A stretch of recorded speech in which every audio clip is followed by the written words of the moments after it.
Une grande partie du grand marché de la commune d'Abobo a été ravagée par les flammes dans la nuit d'hier à aujourd'hui. Un incendie qui a mobilisé un important détachement de sapeurs-pompiers militaires, des jeunes du quartier, tous appuyés par les soldats de l'armée française. Un court-circuit serait à l'origine de ce feu qui s'est déclenché aux environs de 20 heures. Aucune perte en vie humaine n'est à déplorer, mais le bilan matériel reste important. Guiglo sous les eaux, particulièrement les quartiers résidentiels et Nikla.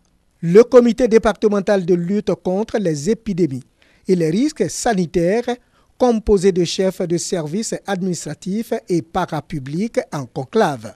Le point des dommages causés par la montée des eaux avec le président de cette organisation. 9 quartiers sinistrés et 3 villages, 7000 personnes sinistrées, 2778 ménages touchés, 1235 enfants dont l'âge varie entre 0 et 5 ans. Nous sommes passés par les radios de proximité pour dire à nos populations de quitter maintenant les zones à risque. Le médecin-chef du district sanitaire fait état des besoins de première nécessité. Les enfants de 0 à 5 ans sont les plus touchés. Donc, compte tenu de cette situation, nous allons agir plus sur les maladies diarrhéiques, généralement, notamment les syndromes cholériformes. Les secours d'urgence évoquent le manque de moyens matériels. Les gilets de sauvetage, les bouées de sauvetage, des cordes pour pouvoir sortir des personnes étant dans l'eau à une bonne distance. Et on demande encore des gants. Précisément, la situation qui urge, c'est de passer au contrôle des eaux que la population consomme. Et la Croix-Rouge, les dispositions pratiques à prendre. Nous avons pour urgence aussi de commencer à colorer les eaux des puits parce que les ruissellements créent des maladies. Donc la Croix-Rouge s'apprête à faire un vaste programme de coloration des puits. Dans les champs également, plusieurs cultures vivrières inondées. L'eau potable est rare, les installations techniques étant sous les eaux.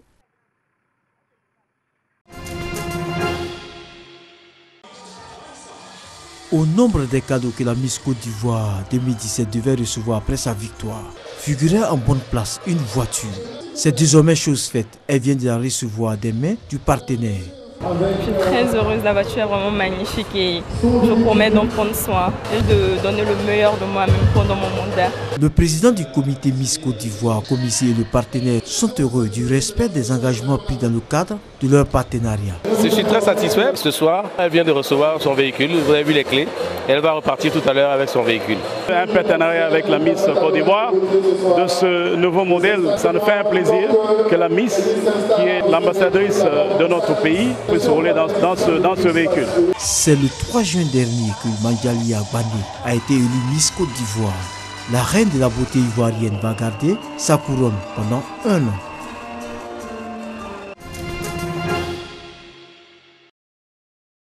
« 62 couples ont scellé leur union de manière collective. Ils sont issus de la Fédération de familles pour la paix mondiale et pour l'unification. Une union suivie de bénédictions. Dans cette communauté, il n'y a pas de distinction de religion, surtout quand il s'agit du mariage. » Le fondateur de notre mouvement, le docteur révérend Samuel Moum, a reçu un appel du Seigneur Jésus qui lui a demandé de venir établir des familles sur la terre, de vraies familles. Parce que, souvenez-vous, l'humanité a commencé par une fausse famille. Car dans la première famille, nous pouvons comprendre que c'est dans la première famille que le fils aîné a tué le fils cadet. Nous ne pouvons pas donc appeler une telle famille une famille d'amour. C'est donc en quête de ces familles d'amour vraies que le révérend Moum est en train de travailler pour sauver l'humanité. Ses qualités, c'est vraiment d'abord l'amour qu'elle a pour moi, qui est un amour infiniment. Et aussi la fidélité.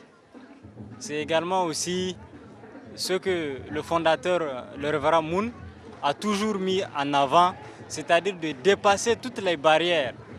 Nous ne sommes pas de la même origine ethnique, nous ne sommes pas de la même région, ni même du même pays. Ici, pour se marier, c'est juste la décision des deux partenaires et le reste est l'encadrement.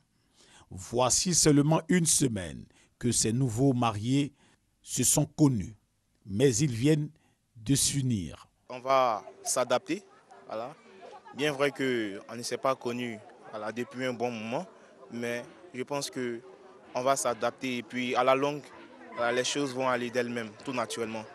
Ces nouveaux couples ont eu le soutien de leurs aînés, occasion pour eux de donner quelques conseils avisés pour une paix durable. Il faut savoir être honnête dans tout ce qu'on fait.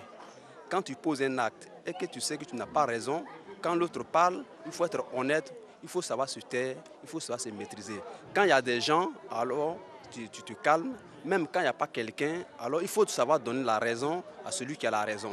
Après maintenant, tu peux lui dire, ah, ce que tu avais fait là, ce n'était pas bon. Mais il faudrait aussi que l'autre personne aussi reconnaisse que effectivement, ce qu'elle avait dit, alors elle n'avait pas raison. Donc voilà ce qui se passe. Quand je pose un acte, et qu'elle dit que non, je n'ai pas raison, je ne continue plus. La Fédération des familles pour la paix mondiale et pour l'unification a pour mission d'assurer la stabilité et l'unification des nations. Ce mouvement existe en Côte d'Ivoire depuis 1975.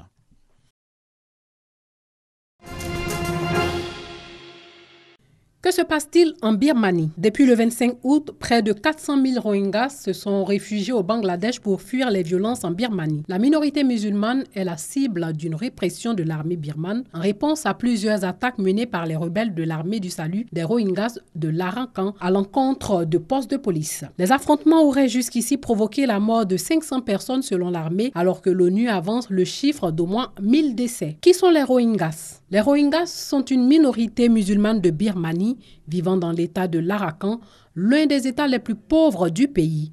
On estime leur nombre à 1 million sur une population de 3 millions de personnes dans l'Arakan.